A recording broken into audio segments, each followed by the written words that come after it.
Halo semuanya, balik lagi sama aku Arya, dan di video ini aku akan bahas 3 rekomendasi series yang ada di Netflix yang menurut aku worth to watch banget. Nah, 3 series yang nanti aku sebutin itu memiliki kategori yang berbeda-beda, jadi nggak semuanya horor, nggak semuanya drama, nggak semuanya thriller, tapi bisa dibilang campur-campur. Dan kalau misalnya kalian ada rekomendasi series lain, tulis aja di kolom komentar di bawah. Dan ya kalau misalnya series favorit kalian nggak ada di sini, itu bukan berarti jelek atau bukan berarti aku nggak mau masukin, cuman siapa tahu aku belum nonton dan siapa tahu mungkin bukan selera aku aja. Dan yang akan aku kasih tahu kalian hari ini di video ini itu yang menurut aku selera aku, yang pas sama selera aku dan menurut aku worth to watch gitu. Kita langsung masuk aja ke yang pertama. Yang pertama ada Squid Game, series asal Korea yang belakangan ini lagi rame banget jadi perbincangan orang di Twitter. Nah, basic dari series ini adalah permainan tradisional anak-anak Korea yang bernama Squid Game, yang simpelnya adalah ada satu permainan, ada penjaga, ada penyerang. Penyerang harus masuk ke home base dan penjaga harus mencegah itu. Sesimpel itu. Nah, cuman kalau misalnya di series ini itu adalah 456 orang ada di satu room, di satu tempat, di satu kawasan, memainkan permainan yang sama secara adil dan diatur oleh satu organisasi memperebutkan uang yang lumayan banyak. Seberapa banyak uang yang dihasilkan? Kalau dalam mata uang Korea sebanyak 45,6 miliar won, atau kalau dalam mata uang Indonesia sebanyak 547 miliar rupiah. Sekian karena ada komanya, dan yaitu 500 miliar itu banyak banget gitu. Series ini disutradarai oleh sutradara Korea bernama Hwang Dong-hyuk, dirilis tanggal 17 September tahun 2021 dan bercerita tentang 456 orang tadi. Nah, 456 orang tadi itu memiliki background ekonomi yang berbeda-beda. Ada yang menengah ke atas, ada yang menengah ke bawah, ada yang menengah doang. Intinya mereka punya satu kesamaan, yaitu memiliki banyak utang. Jadi mereka semua punya banyak utang yang kalau aku lihat dari apa yang disebutin itu di atas 500 juta won semua. Nah, utangnya ini beda-beda. Ada yang ke rentenir, ada yang ke pinjaman online, mungkin yang zaman sekarang lagi ramai pinjaman online, siapa tahu.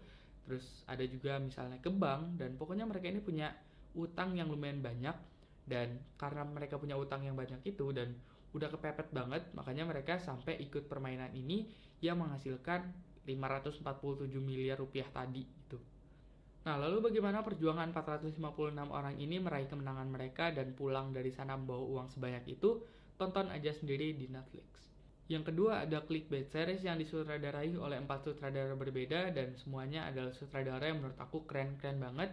Menyutradarai satu series yang merupakan limited season, jadi nggak mungkin ada season 2, 3, 4-nya.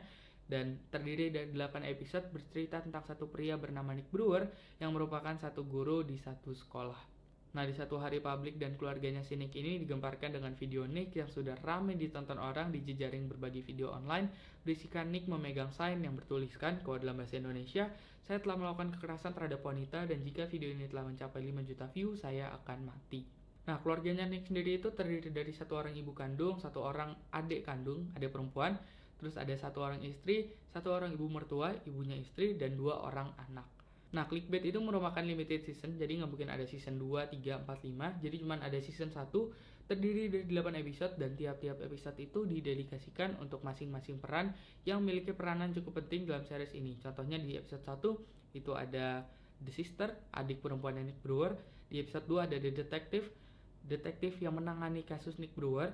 Dan episode 3, 4, 5 seterusnya itu adalah peran-peran penting sampai akhirnya di episode 8 ada The Answer, jawaban. Jadi semua pertanyaan kita dijawab di situ. Dan misalnya ada muncul pertanyaan, apakah Nick Brewer ini mati beneran? Apakah videonya ini nyampe 5 juta view? Apakah Nick ini diculik atau mungkin emang dia menghilang? Siapa yang nyulik? Apa alasan dibalik penculikan itu? Semuanya akan terjawab seiring berjalannya waktu pada saat kalian nonton series ini. Dan untuk rekomendasi series aku yang nomor 3 atau nomor terakhir dipegang oleh Dark.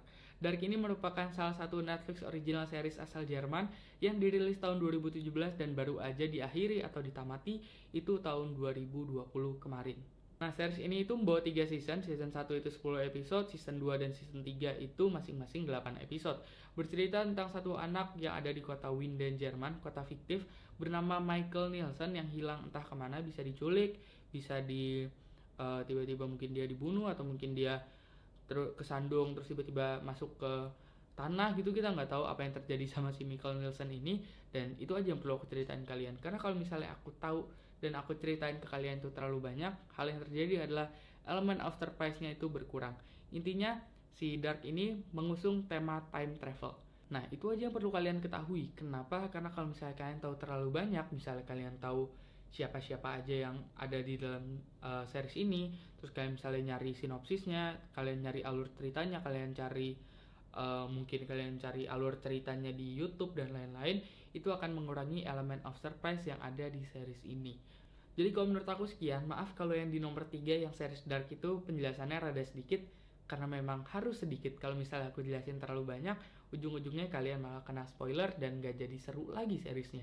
Maaf juga kalau misalnya ada series yang menurut kalian oke, tapi gak aku masukin ke sini karena aku tidak bisa menghabiskan seluruh waktu aku tiap hari buat nonton series doang.